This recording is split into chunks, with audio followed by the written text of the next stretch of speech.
mind now. You're ready. I'm ready. Yeah.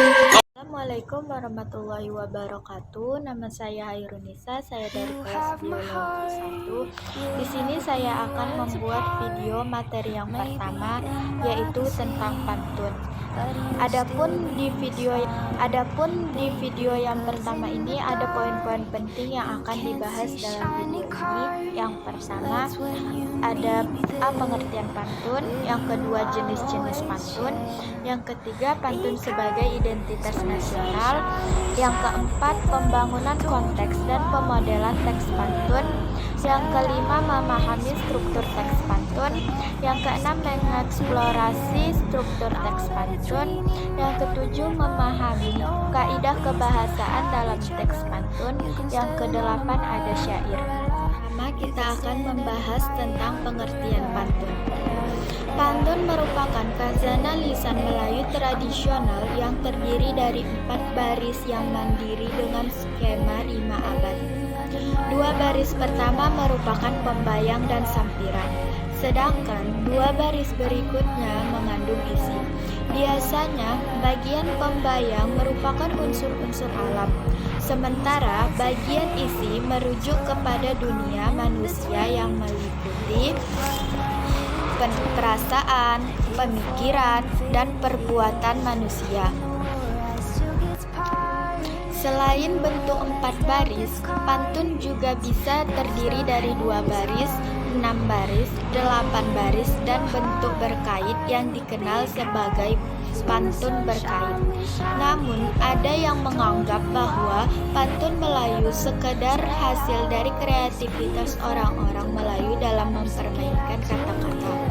Yang kedua, kita akan membahas tentang jenis-jenis pantun. Dalam buku redaksi Balai Pustaka dijelaskan bahwa pembagian pantun itu dapat dibagi sebagai berikut. Yang pertama, pantun anak-anak. Pantun anak-anak juga terdiri dari pantun bersukacita dan pantun berdukacita. Yang kedua, pantun orang muda. Pantun orang muda juga terdiri dari pantun dagang atau pantun nasib, yang pantun muda, pantun jenaka, pantun berkenalan, pantun berkasih-kasihan, pantun berceraian, dan pantun beriba hati. Yang ketiga ada pantun orang tua. Pantun orang tua juga berisi tentang pantun nasihat, pantun adat, dan pantun agama. Contoh pantun nasihat, memang cantik bunga dahlia tumbuh bersemi di taman bunga, tetaplah berakhlakmu yang mulia agar di akhirat hidupmu bahagia. Pantun jenaka, pergilah ke tepi kali, jangan lupa bawa guci, bangkitlah anak pertiwi, bangunlah negerimu ini. Jika kita pegang puas, melukislah pada kertas, jika anak bangsa cerdas, bangsa pun berkualitas. Yang ketiga, kita akan membahas tentang pantun sebagai identitas nasional. Pantun digunakan secara luas oleh orang Melayu dari segala kalangan dan dalam berbagai kesempatan.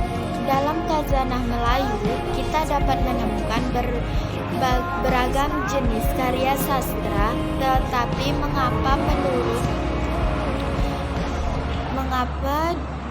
pantun yang dijadikan sebagai identitas jati diri bangsa Melayu? Menurut Maman S. Mahayana, ada 3 hal yang menjadi alasan mengapa pantun dijadikan sebagai identitas bangsa Melayu, yaitu yang pertama, merupakan karya asli bangsa Melayu, yang kedua, mencakup semua orang Melayu, dan yang ketiga, digunakan dalam berbagai tempat dan kesempatan. Pantun sebagai identitas bangsa Melayu disebutkan di atas dapat diuraikan sebagai berikut. Yang pertama, pantun merupakan karya sastra asli bangsa Melayu yang telah ada sebelum Hindu, Buddha, dan Islam datang. Bahkan sejak tahun 1668, pantun telah menjadi objek penelitian. Pantun merupakan bentuk mengungkapkan rasa hati dan pemikiran yang khas bangsa Melayu dan mempunyai sifat multibudaya, multibahasa, multiagama, dan multiras. Yang kedua, pantun tidak terikat oleh batasan usia, jenis kelamin, dan stratifikasi sosial dan hubungan darah. Pantun merupakan hasil karya sastra bangsa Melayu yang hidup baik dalam ranah great tradition maupun little tradition. Dibandingkan dengan karya sastra lainnya, pantun merupakan satu-satunya karya sastra yang mampu menisbikan batas antara orang-orang yang berada pada great tradition dan little tradition. Tidak ada aturan bahwa yang boleh berpantun hanyalah para pejabat. Yang ada hanyalah keharusan agar semua puak-puak Melayu dapat berpantun. Yang ketiga, pantun dipergunakan dalam berbagai tempat dan dalam berbagai macam kondisi sosial. Pantun merupakan media untuk puak-puak Melayu untuk berkomunikasi, melakukan pengajaran, dan membentuk jati diri Melayu. Dalam kehidupan kesehariannya, masyarakat Melayu, pantun selalu diperdengarkan.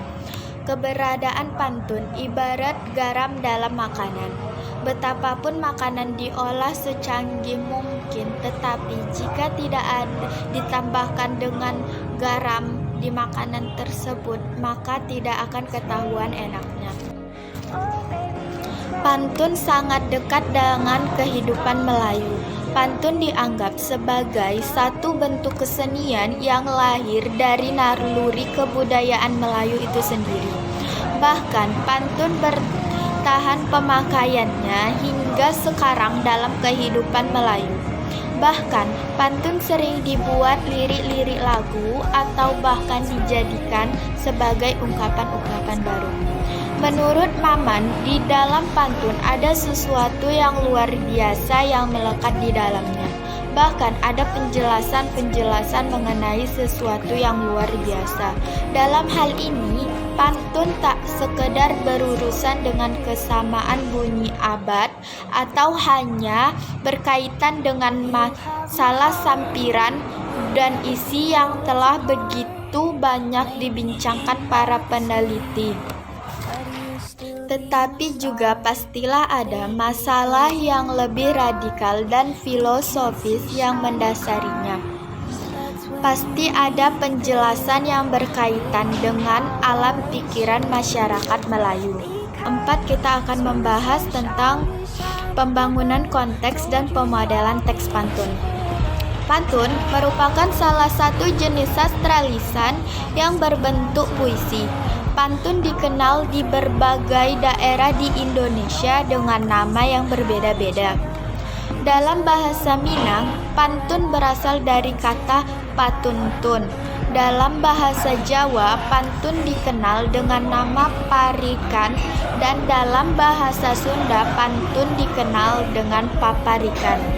Pada masyarakat Batak, pantun dikenal dengan sebutan umpama atau ende-ende, dan masyarakat Toraja menyebutnya dengan londe. Orang Aceh dan Ambon juga mengenal pantun dan menyebutnya dengan panton, sedangkan orang Bengkulu menyebutnya dengan rejong. Hampir setiap daerah di Indonesia mempunyai bentuk teks pantun walaupun dengan sama yang berbeda. Penyebaran pantun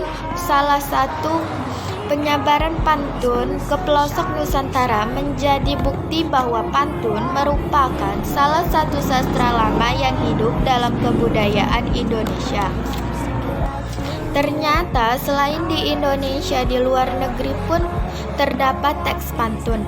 Di Eropa seperti Spanyol, teks yang sejenis dengan pantun disebut dengan copla. Di Bayern atau Jerman disebut dengan scenandufle, di Italia dengan nama ritornello, dan di Arabia disebut dengan daina. Selain itu, Tiongkok, Indochina, dan Tibet juga mengenal pantun. Lahirnya pantun Melayu diawali dengan kebiasaan masyarakat Melayu yang senang menggunakan kiasan untuk menyampaikan maksud. Pantun merupakan salah satu bentuk kiasan yang sering digunakan dalam setiap acara, baik acara kelahiran, pertemuan, pernikahan, maupun acara adat. Dengan demikian, pantun merupakan alat komunikasi yang sangat penting dalam masyarakat Melayu. Sebagai sebuah media komunikasi, teks pantun berperan sebagai alat pemeliharaan bahasa. Selain itu, pantun juga diyakini sebagai penjaga alur berpikir manusia. Di samping melatih seseorang berpikir secara logis tentang makna kata, pantun juga melatih seseorang untuk berpikir secara asosiatif tentang kaitan kata yang satu dengan yang lainnya. Dengan demikian, pantun mencerminkan kepiawaian seseorang dalam berpikir dan bermain-main dengan kata. Untuk memahami peran pantun dalam masyarakat Melayu, kita bisa memahami beberapa pantun berikut. Apa guna orang bertenun untuk membuat pakaian adat? Apa guna orang berpantun untuk memberi petuah amanat? Apa guna orang bertenun untuk membuat kain dan baju? Apa guna orang berpantun untuk menimba berbagai ilmu? Dilihat dari segi strukturnya, pantun dibangun atas unsur bait, larik atau baris, rima, sampiran, dan isi. Selain unsur tersebut, sebuah pantun juga mementingkan irama pada waktu pengucapan dan penyampaiannya. Dari beberapa contoh teks pantun itu, kita bisa melihat bahwa teks pantun terdiri atas 4 larik atau baris dan bersaja akhir AB. Lazimnya, teks pantun terdiri atas 2 bagian. 2 baris pertama disebut sampiran dan 2 baris terakhir disebut isi.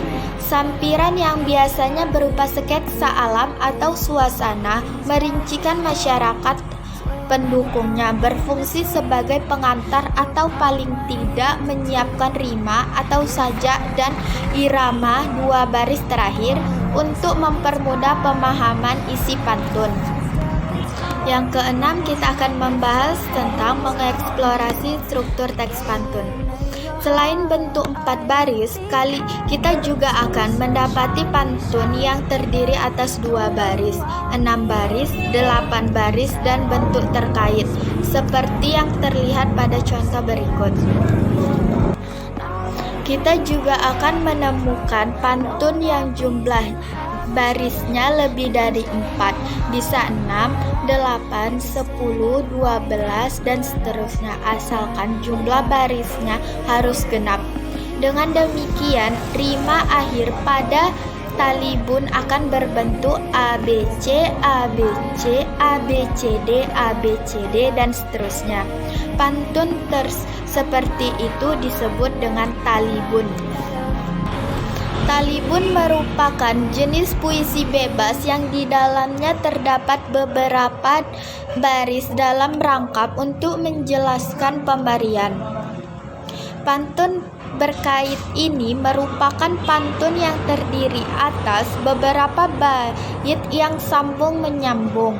Larik kedua dan keempat pada setiap baitnya menjadi larik pertama dan ketiga bait berikutnya. Jadi struktur pantun berkait sangat kompleks dan unik. Yang ketujuh, kita akan membahas tentang memahami kaidah kebahasaan dalam teks pantun. Sebuah pantun menggunakan bahasa sebagai media untuk mengungkapkan makna yang ingin disampaikan. Struktur kebahasaan pada sebuah pantun sering disebut dengan struktur fisik. Struktur fisik tersebut mencakup diksi, bahasa kiasan, imaji, dan bunyi yang terdiri atas rima dan ritme. Yang pertama, agar tujuan sebuah pantun dapat disampaikan dengan sempurna, seseorang yang melantunkan pantun harus jeli menempatkan kata-kata tertentu. Penempatan diksi yang tepat menjadi sangat penting. Dalam KBBI atau Kamus Besar Bahasa Indonesia, diksi diartikan sebagai pilihan kata yang tepat dan selaras dalam penggunaannya untuk menggunakan gagasan sehingga diperoleh efek tertentu seperti apa yang ingin diharapkan.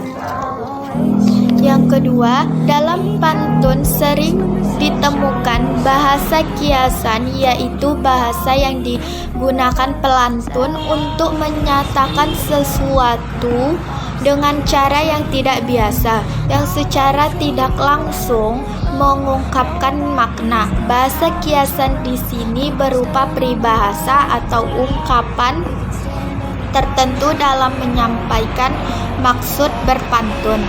Yang ketiga, struktur pembangunan pantun selanjutnya adalah imaji atau citraan yang dihasilkan dari diksi dan bahasa kiasan dalam pembuatan teks pantun. Jika kalian melakukan pengimajian, akan menghasilkan gambaran yang diciptakan secara tidak langsung oleh pelantun pantun. Oleh sebab itu, apa yang digambarkan seolah-olah dapat dilihat atau imaji visual, didengar atau imaji auditif, atau dirasa atau imaji taktil. Yang ke-8, kita akan membahas tentang syair. Syair merupakan bentuk puisi lama yang tiap baitnya terdiri atas 4 larik. Akan tetapi, syair bersajak rata atau AAAA. Pada umumnya, syair merupakan rangkaian kisah yang panjang. Semua baris merupakan isi dan biasanya tidak selesai dalam satu bait karena digunakan untuk menceritakan sesuatu. Awal mulanya, syair berasal dari Jazirah Arab yang artinya puisi atau sajak. Demikianlah pembahasan materi pantun dari saya. Apabila ada kata-kata yang salah, saya mohon maaf. Saya akhiri dengan wabillahi taufiq wal hidayah. Assalamualaikum warahmatullahi wabarakatuh.